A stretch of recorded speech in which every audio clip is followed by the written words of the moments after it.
This week, the San Benito School Board will meet to hear from the superintendent and what his recommendation will be regarding the layoffs of more than 200 employees. A teachers union tells us whether educators are protected in this type of situation. Action 4's Tiffany Huertas has the story you will see only on 4.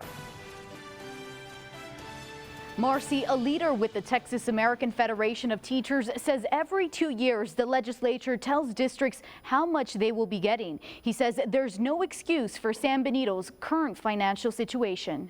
A lot of people are going to be without work. Juan Compian worked for 16 years as a custodian at Landrum Elementary School in San Benito. But 3 years before he stopped working, he heard talks about layoffs. They were spending too much money somewhere, and now they need to cut off the people because of that.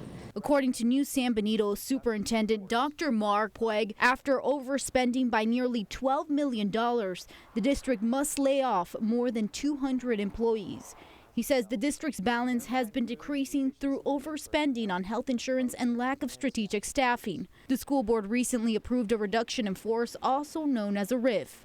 School Board President Arnold Padilla says the superintendent and his staff are looking at all campuses and every facet of the district before making a recommendation on Thursday. So how are these teachers protected?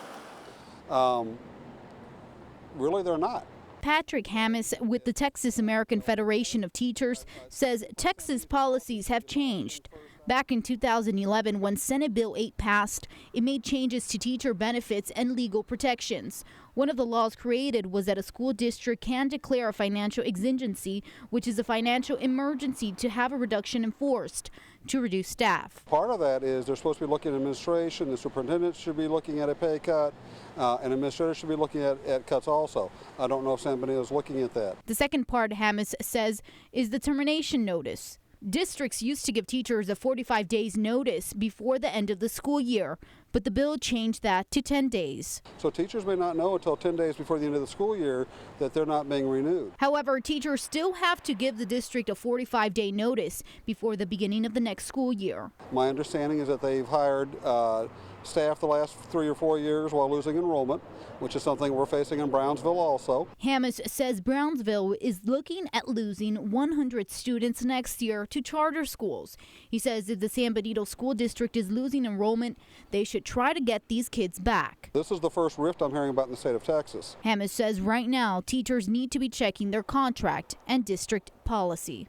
Hammis says the biggest crisis of this kind goes back to 2011 when the state cut $4 billion from the state education.